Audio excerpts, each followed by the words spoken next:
Enemies of the people is a line you might be more expecting to hear from the premier of some sort of communist country or by a certain right-wing country in Central Europe in the mid-20th century, but it has now found its way into the vocabulary of our great leader here in the United States when he described several news outlets, including CNN, ABC, NBC, etc., as enemies of the people. Well, see, I'm not really a big fan of any of those news stations, and I mean, this goes back a long time. I You mean, don't this like Wolf Blitzer? I can't really say I do, no. I mean, this goes back to, when they were trying to, drum up all the support for the Iraq war. Like, my beef with these guys goes, like, a long way back. Like, I'm not really a fan of these guys, but when you have the President of the United States using the phrase enemies of the people, just in general, I mean, that's not good. And to talk about the press, also not good.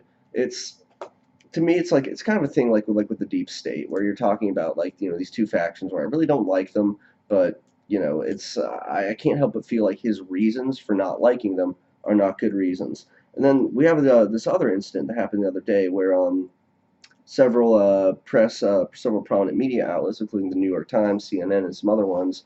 I think BuzzFeed and Politico and some other ones like that. No one gives a shit about them.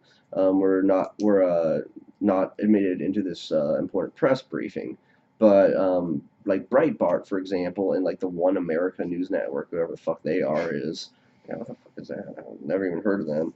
I don't know if they have a website, but they were all invited in there, and the commonality between all of the news organizations that were forbidden there, and other than them just being more left-wing news outlets, is that they are all investigating the president for his ties to the Kremlin. So that makes me a little suspicious. Makes me very suspicious, as a matter of fact.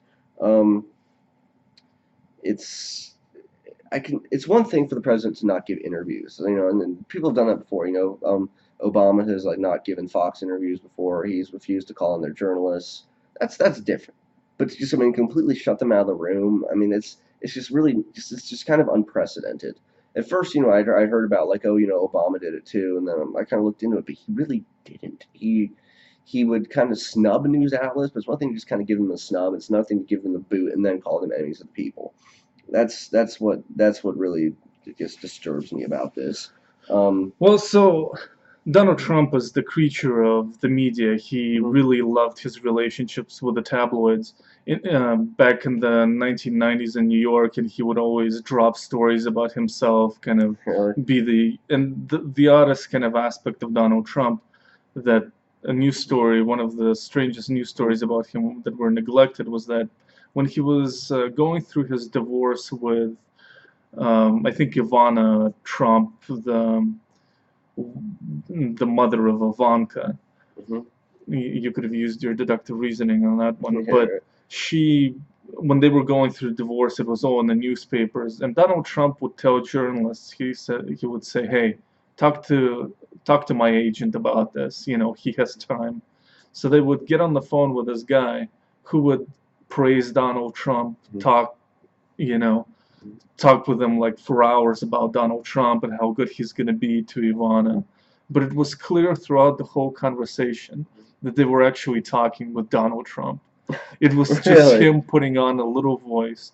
no And way, yeah, and they actually recorded it. no way. So Yeah. you just pretend to be like, And then praise himself in third no person. way. Okay, that's So, great. That's great. so the media is extremely important to him, and of course, all White Houses, all power structures Yeah, monitor the media, but to him, it's more personal and more immediate. yeah. I guess he wants to have much more control over the narrative Yeah, than giving it to these independent agencies who also happen to hate his guts, and they do hate his guts. I mean, at this point, yeah. there's no denying that.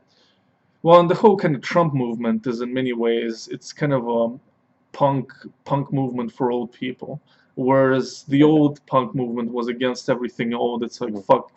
fuck school, Yeah, fuck tradition. yeah, This new punk movement that's against everything new. It's like fuck the immigrants, fuck the fucking people looking down on us, the snobs, the coasts, fuck the post-industrial economy. And he kind of rides on this momentum, and yeah. the media were one of those villains in this Trump punk movement because they're looking down on people. They're telling them what they're supposed to believe. They're the promoters of multiculturalism, etc.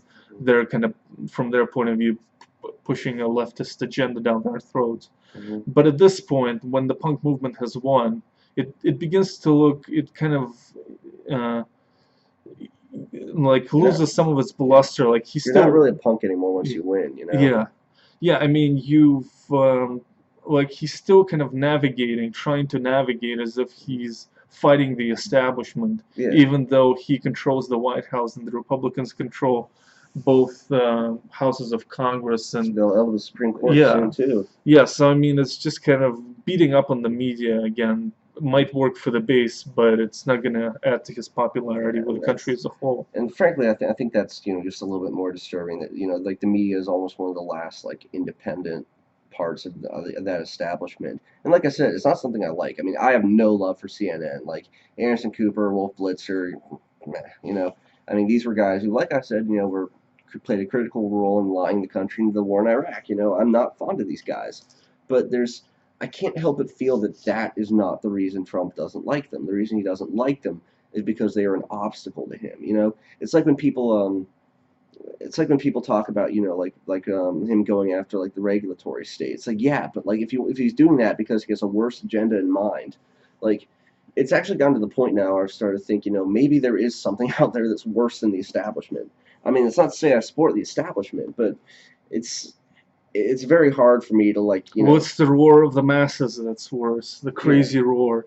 right, that's true. So it's hard for me at this point to like see him as an underdog, and he wants to still be seen as an underdog, but you can't be the underdog when you're the president of the United States. You're the most He powerful. mounted the fucking dog. Yeah, right. He's the overdog. Yeah, right.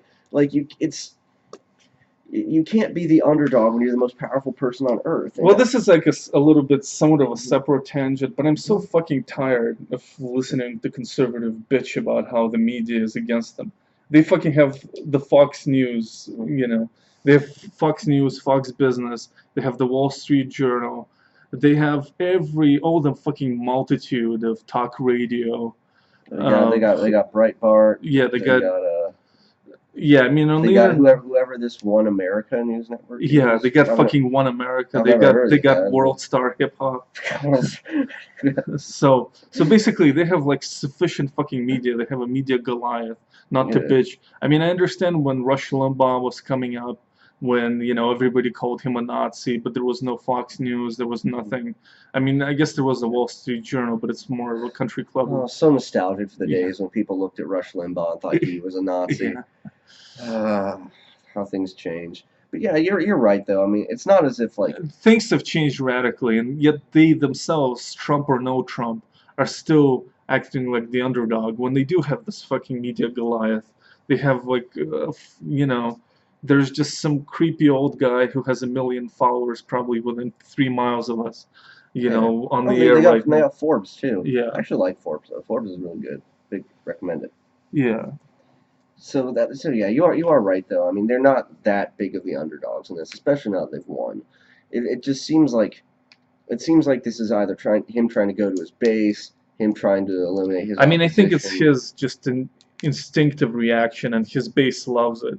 But Yeah. I don't think there's any calculation. Like, he wants to be liked, he wants to be popular, and when he sees stories about him that are unflattering, he blows his gasket. Because So. he's not. I guess he's really not used to being talked about in this way. He's always used to just being this businessman. If he's doing shady things in that field, it's not like a huge deal. But if he's Yeah. doing this and he's the president, I mean that's another matter. So that's my thing with that.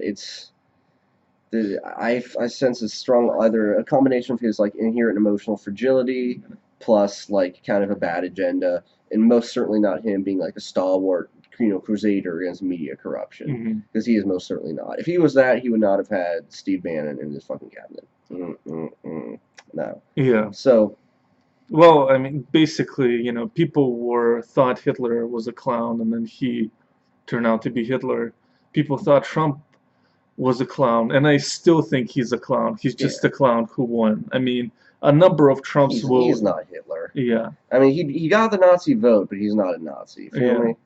Like, and it's weird though. I mean, He doesn't have the convictions necessary. He doesn't have the convictions The necessary. intellectual rigor. The military experience. Yeah. He's just a clown. Yeah. So I mean, a few of those could, like, Trump and Nixon have a baby that's dangerous, or Oh my God! Don't even talk about that. or a series of Trumps just retarding the political culture Oh my God. more and more, like loosening up that pussy until anything can come A through. series of Trumps. Yeah. Oh my God. Don't even. That's a nightmare right there. So yeah, I mean, I'm not necessarily siding with the media, but that being said, though, I don't really mind them locking out CNN, but the New York Times is a different story. Now, the New York Times, their opinion sections are a little bit too liberal for me. Like when they got Paul Krugman, not a Krugman guy, but I mean, they're one of the most like well-respected names in journalism worldwide. I mean, this is not fake news. This is not propaganda. Yeah. This is their opinion sections. Yeah, those suck, but I mean, this is a very well-established, very rigorous news network. They're not just out there to mislead people. I mean, they have a very serious professional reputation to maintain. Yeah, I mean, it's kind of a separate discussion. But for now, I just think it's fucking fake news. Fuck them. Let them suck Trump's dick.